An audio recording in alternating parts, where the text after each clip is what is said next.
Dimanche 1er février, 10h du matin, nous sommes sur le parvis de l'église rouge de Neuchâtel. Tout paraît normal, les uns et les autres se pressent pour la messe. Sauf que ce jour-là, le chef-lieu vit un événement discret certes, mais exceptionnel et unique. Plus de 250 sœurs et frères de toute la Suisse romande sont venus dans le canton pour célébrer la journée mondiale de la vie consacrée. L'occasion était trop belle pour rencontrer celles et ceux qui ont donné leur vie à Dieu et au service de l'autre. Alors je viens du Jura, Saint-Ursanne. Et spécialement à Neuchâtel, Spécialement à Neuchâtel, nous avons un grand rassemblement des religieux, religieuses de la Suisse romande. Et qu'est-ce que ça représente ce rassemblement pour vous? Ça représente une grande joie de se retrouver et de voir que la vie religieuse a encore bien sa place dans notre monde d'aujourd'hui. C'est quoi la mission d'une sœur? La mission d'une sœur, en tout cas pour nous, c'est d'être au plus près des pauvres, de vivre la vie de Jésus, d'être disponible, d'être vraiment joyeuse aussi, surtout. Bonjour, vous venez à cette journée spéciale. Qu'est-ce qui vous motive là aujourd'hui? On vient tous les dimanches à la messe. Alors. Mais là, c'est quand même une journée spéciale, hein, la vie consacrée. Oui, on se réjouit de voir tous ces consacrés réunis et puis de prier avec eux et pour eux. Avant d'être mariée, vers 20 ans, j'ai vraiment pensé à la vie consacrée. Mais voilà, j'ai cherché ce que je croyais être la vocation du Seigneur et je crois que j'étais appelée au mariage. Bonjour, vous êtes venus pour cette journée spéciale, hein? Mais la vie religieuse, ça nous touche parce que eux, ils sont consacrés pour prier pour nous, prier pour le monde. Et bien nous, on se remet avec, pour penser avec tout ce qui se passe maintenant. Il faut prier pour le monde, c'est ça que vous dites? Pourquoi il faut prier pour le monde et prier quoi? Demander quoi? Mais le monde de tout ce qui se passe actuellement. Il y a la guerre, il y a en Afrique qui se tue au nom de l'Église. Pourquoi? L'Église ne nous a pas dit de se tuer. Et vous pensez que la prière peut avoir un effet? Ça peut avoir un effet? Bien sûr que si chacun met tout son cœur, ça peut faire un effet. D'après vous, elles apportent quoi, ces religieuses? C'est une collaboration parce qu'on en a quand même grand besoin. Besoin pourquoi? C'est un témoignage aussi pour tout le peuple de baptiser. Mais témoignage de quoi en deux mots? Témoignage d'ouverture, d'aller vers les autres. Quand même, c'est beau d'avoir des religieuses. Voilà. Ça motive? Oui, ça motive les laïcs, disons. Et voilà. Merci. On est tous engagés. Du moment qu'on est baptisé, on est engagé. Voilà.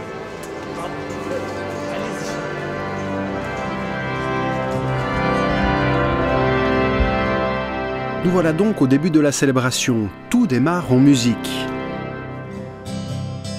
Viens et vois le temps où Dieu se met au bas de l'homme. La messe est dirigée par l'évêque de Sion, Monseigneur Jean-Marie Levet. Pour lui, la vie consacrée doit pousser les hommes et les femmes à explorer de nouvelles dimensions. Ensemble, viens.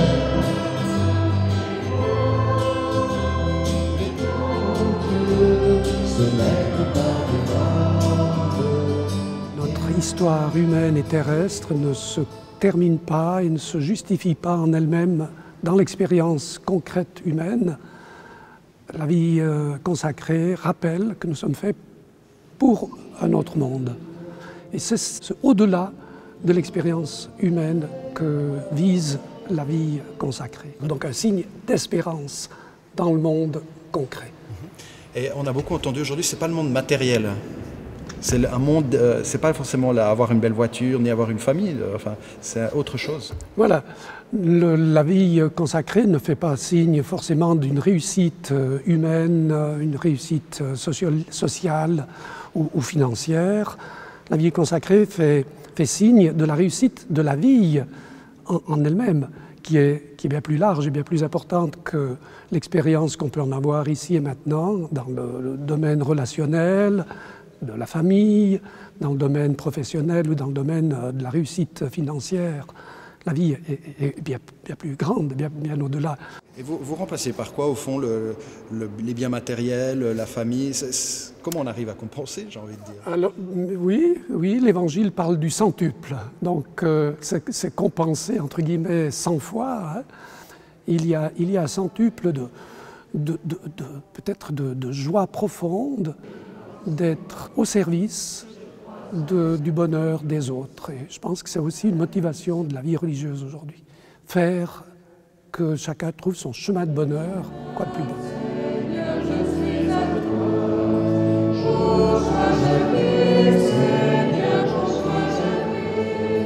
En fait, pour vous, question rapide, le sens de votre mission? Simplement être un cœur qui bat pour le monde, pour l'Église, pour chacun. Un cœur qui bat, c'est de se consacrer totalement? Ben, c'est un cœur qui bat, un cœur humain, un cœur fait plein de misère, qui se laisse recevoir totalement de la miséricorde. Et puis la vie de famille, ça manque pas, quelque part. On n'a pas envie d'avoir des enfants peut-être, ou de fonder une famille? Pour moi, ça ne m'a pas posé tellement de problèmes.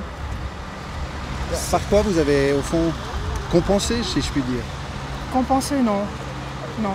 Par contre, c'est tout un apprentissage que de devenir mère autrement, d'accepter la vie autrement, d'accepter de prendre soin de chacun, qu'il soit grand, qu'il soit petit, qu'il ne soit pas de ma famille, mais qu'il soit aussi de ma famille, en quelque part. Être mère, hein, c'est un mot très fort. Voilà, oui. Il y a un sentiment maternel quand même dans votre... Non, on est obligé, parce qu'autrement on serait totalement amputé. Amputé de ce sens même de la vie consacrée, d'être d'être mère. Aimer, forcément. Mais aimer peut-être pas qu'une seule personne ou que son seul enfant, mais aimer au sens large. Dernière question, vraiment, qu'est-ce qui peut pousser à aimer les hommes et les femmes, l'être humain? Honnêtement, pour vous dire comme ça, pour moi c'est tout un chemin. Je pense que c'est leur fragilité, plus que leur qualité. Oui, je pense que c'est la fragilité. De les aimer tels qu'ils sont, dans leur faiblesse, dans leur pauvreté, en sachant que soi-même on est bien pauvre et bien petit. Nous, religieuses, religieux, tout cela nous l'avons laissé derrière nous. En une seule phrase, notre seule sécurité, c'est Dieu et son amour. Le sens d'une journée comme ça, c'est que des religieux, des religieuses des quatre coins de la Suisse romande soient ensemble, dans toute la variété de leur style de vie, cloîtrés dans un monastère ou bien au cœur d'une ville, au cœur du monde, des jeunes, des vieux, pour célébrer l'appel que Dieu lance à chacune, à chacun, d'être au service de son royaume, au service de l'Évangile. Vous êtes jeune vous-même, hein? On peut se demander ce qui peut pousser quelqu'un comme vous à se consacrer. C'est quelque chose de l'ordre, je crois, d'un appel, d'une passion. Les théologiens parlent souvent de vocation. Ils parlent d'appel de Dieu. Comme si au plus profond de notre vie, il y avait quelque chose qui nous tisse, quelque chose qui nous touche, quelque chose qui nous met en avant. Quelque chose de l'amour de Dieu, de vouloir être au service de son peuple. Voilà, quelque chose de difficile de trouver des mots pour parler de ça. Tout comme c'est difficile à un amoureux de dire pourquoi il aime son amoureuse. Voilà, c'est comme ça, c'est des choses qui grandissent. À ce moment-là, ouais. Vous comparez ça au fond à l'amour qu'on peut approuver pour une personne? Je pense qu'il y a quelque chose de cet ordre-là, où on sent tout son dynamisme comme ça, affectif, ses puissances d'aimer, sa capacité d'être en relation, et comme tout pris dans cette passion pour une personne, pour une relation. J'ai un frère, j'ai des amis, je vois comment ils vivent, c'est des belles choses, une vie de famille ou des choses importantes. Mais on ne pose jamais la question à un garçon qui choisit une fille de dire « mais les autres filles ne te manquent pas ». Quand on choisit un projet de vie, c'est que, on est attiré, on est poussé par ça. Et le reste, c'est bien, c'est important, mais ça vient comme en deuxième plan. Dieu existe, je le rencontre dans ma prière. Des fois, elle est sèche, mais des fois, dans ce sens de la présence de Dieu ici, dans l'engagement d'une religieuse auprès d'enfants, dans une belle liturgie, dans une rencontre. Il y a plein d'occasions d'expérimenter quelque chose de ce Dieu qui est plus grand et qui nous dépasse.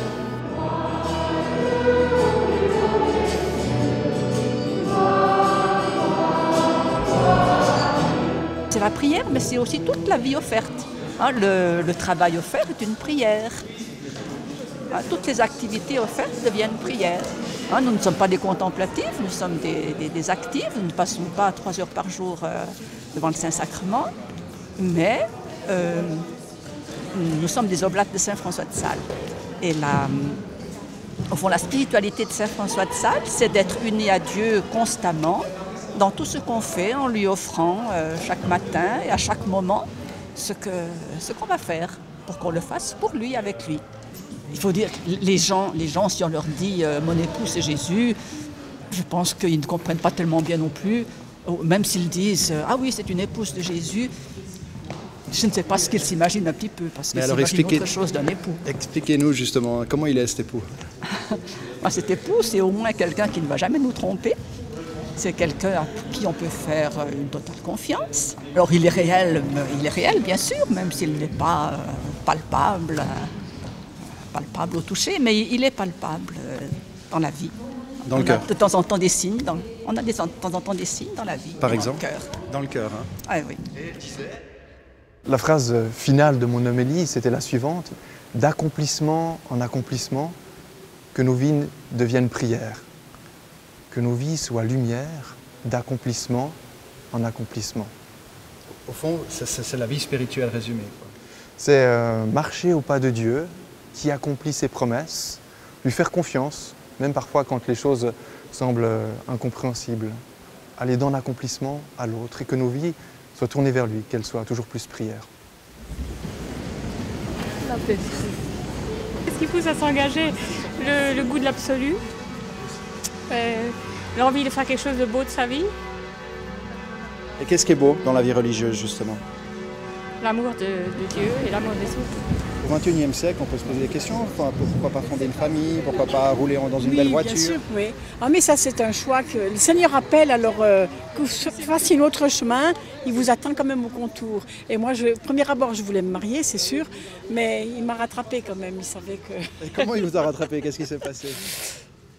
J'ai senti que c'était pas le mariage qu'il fallait, qu'il m'attendait ailleurs. Et j'ai cherché longtemps une vocation, trouvé où je pouvais y aller. Et enfin, j'ai trouvé des béatitudes qui correspondaient tout à fait à ce que j'attendais. Il y avait une partie contemplative et active. Et c'est ça qu'il me fallait. On a entendu prière et lumière aujourd'hui. Tout à fait, oui. Et c'est quoi prière et lumière? Prière et lumière, c'est se donner au Seigneur tous les jours. Et puis la lumière, c'est de la répandre dans tous les cœurs, aux personnes avec ceux qu'on vit, quoi. Ouais. Bon, je crois que la vie chrétienne, c'est pas toujours facile, mais on a des signes qui sont posés, qui nous rejoignent. Et quoi de plus beau comme signe que quelqu'un qui donne toute sa vie? Et quand on peut passer par une phase difficile dans la vie, s'il y a un frère ou une sœur qui est là pour nous, qui prend du temps avec nous, et je crois que c'est une dimension importante des consacrés, ça fait du bien. On a bien entendu aujourd'hui que c'était un appel, au fond, cette vie consacrée. C'est un appel. C'est un appel, je crois que tout religieux, toute religieuse répond à un appel d'abord. Ça n'est pas une orientation professionnelle décidée, déterminée en fonction de certaines réalités, mais c'est une réponse. C'est une réponse. Et on ressent quoi? C'est quoi cet appel? C'est quoi le sentiment? C'est le sentiment de... Je ne peux parler que de mon expérience à ce niveau-là, mais le sentiment d'être ajusté à quelque chose d'un peu indicible, mais permanent, au plus intime, au plus profond. Un lien avec Dieu, en fait, c'est indicible. Oui, clairement. Senti comme tel.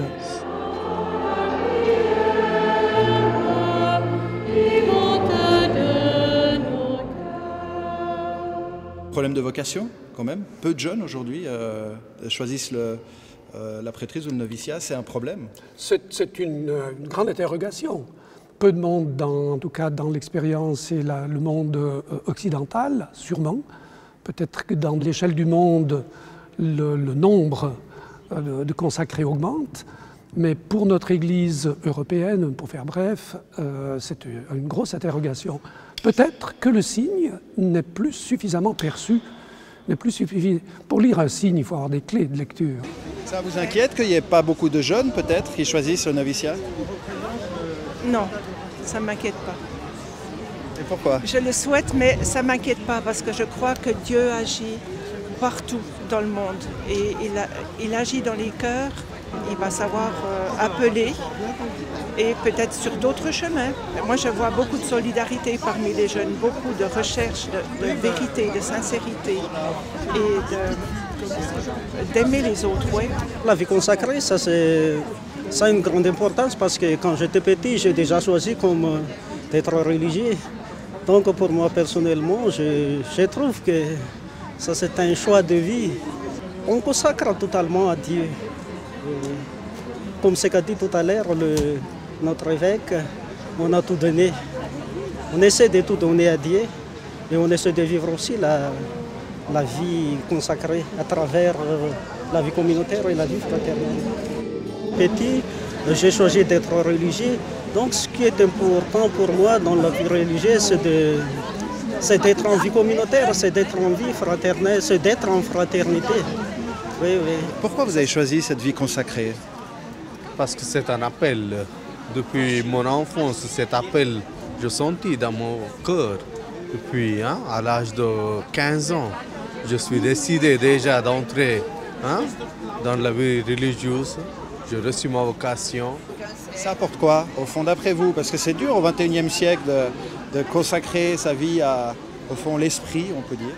C'est difficile, témoigner la foi dans le monde d'aujourd'hui. Mais c'est le plaisir, c'est toujours rester près des démunis, les pauvres. Il y a beaucoup de gens qui ont besoin de l'écouter. Alors, on est près de ces gens. Religious life for me is to give myself completely to God, to Jesus. It gives a joy. It gives a joy to give my life to God. Joy is something cannot express. Joy is full of joy because our life in the hand of God. C'est-à-dire, c'est montrer au monde qu'il y a d'autres réalités que ce que certaines personnes pensent, que nous avons choisi autre chose et que nous sommes heureuses. D'autres réalités, c'est quoi? C'est pas la vie matérielle, justement? C'est pas la vie matérielle, voilà. On a choisi de ne rien avoir, mais on est comblé autrement. On a un cœur plein, plein, plein. Et c'est grâce à cette plénitude qu'on reçoit qu'on peut vraiment partager autour de nous. On a beaucoup de personnes qui dépendent de notre amour et de notre tendresse. Quand vous dites comment vous arrivez à cette plénitude d'amour, quel est le Parce qu'on la reçoit. On la reçoit tous les jours, on la demande tous les jours et on la reçoit tous les jours. Mais à travers la prière? À travers la prière, puis à travers notre disponibilité à Dieu, à travers notre choix. On est disponible à tous les gens que le Seigneur nous met sur la route. 250 frères et sœurs de congrégations religieuses de toute la Romandie dans le canton, l'événement ne risque pas de se reproduire de sitôt sous nos latitudes. Mais Neuchâtel a également vécu une autre première ce jour-là, mondiale cette fois. Le livre « Aimer c'est tout donner » qui réunit 80 témoignages de personnes consacrées récoltées en Suisse romande était disponible à la sortie de l'église. Le pape François lui-même a posé avec l'ouvrage pour en faire la promotion. De 250 000 exemplaires à l'origine, on parle aujourd'hui d'en imprimer plus de 10 millions qui seront distribués sur tous les continents. Daniel Pittet a eu l'idée du bouquin. Privé très tôt dans sa vie de parents, il a grandi chez les sœurs. J'ai toujours trouvé qu'il y avait beaucoup de joie dans ces communautés, puisque j'ai été dans 3 communautés différentes. Et puis voilà, j'étais le seul garçon parmi ces sœurs. Et puis elles ont été extraordinaires pour moi. Et puis voilà, j'étais leur petit garçon, quoi, dans le fond. Alors moi, je suis un grand fragile. Alors je me dis, voilà, dans le fond, dans la vie, on peut avoir des grands soucis, on peut avoir des grands problèmes, et il y a beaucoup de gens qui souffrent, et la majorité souffre, c'est vrai, mais je pense que plus on n'est rien, plus on est proche des autres, et les autres ont besoin de nous, on a tous besoin les uns des autres, eh bien ça aide à vivre, à surmonter ses souffrances soi-même. Et puis quand le pape m'a demandé, je lui ai dit que je n'étais pas éditeur, que j'étais simplement un bénévole. Puis je n'avais pas les capacités certainement à faire cet immense projet mondial. Et il m'a dit, je t'ai choisi parce que justement, tu es rien. C'est vrai que la rencontre du président de l'association avec le pape a été le déclencheur pour le passage d'un livre suisse à un livre international. Il nous a dit qu'il voulait que ce soit le livre de l'année de la vie consacrée parce qu'il était très content d'avoir des témoignages à donner. C'est quoi qui l'a touché d'après vous dans ce livre ? Je crois que c'est la simplicité du dire. Dans ces témoignages, il y a quelques paroles simples, parfois banales, mais qui disent vraiment qui ils sont et pourquoi ils ont choisi cette vie-là. Et c'est ça qui touche aujourd'hui plutôt que de la théorie ou des belles phrases. C'est clair qu'on est un groupe qui est formé de bénévoles, nous n'avons pas les compétences de réaliser ce projet, on est fragile à tout point de vue Et pourtant, le pape nous a dit, c'est pour ça que je vous ai choisi, parce que en fait, voilà, vous êtes motivés, vous êtes enthousiastes, vous allez vous entourer de gens professionnels qui vous aident, et allez-y. Mais il vous a aussi dit, faites confiance à l'Esprit Saint. Alors, il nous a dit de faire confiance à l'Esprit Saint, il nous a dit de prier Saint Joseph pour qu'on retrouve un financement au livre, il nous a dit de prier Sainte Thérèse de l'Enfant Jésus, à qui est attribué le titre « Aimer, c'est tout donner », pour qu'elle diffuse le message dans le monde entier. Moi, je crois que ça marche, comme vous dites. Je ne sais pas si c'est une question de marché, mais en tout cas, c'est vrai qu'on prie beaucoup pour essayer d'arriver à réaliser ce projet. Et chaque fois qu'on a un souci, un problème, on a des portes qui s'ouvrent, on a des gens qui viennent. Ça peut apporter que, dans le fond, maintenant, on vit dans une ère de fric, de compétition, surtout pour les jeunes. Hein. Si on n'a pas de métier, si on n'a pas fait des études supérieures, on n'est rien. Et là, c'est pour montrer que, dans le fond, Jésus, il s'occupe des riens, comme moi je suis rien. Et puis voilà, on peut grandir aussi très bien sans avoir fait des choses extraordinaires. Et puis la vie de consacré, c'est justement ce don gratuit de sa vie.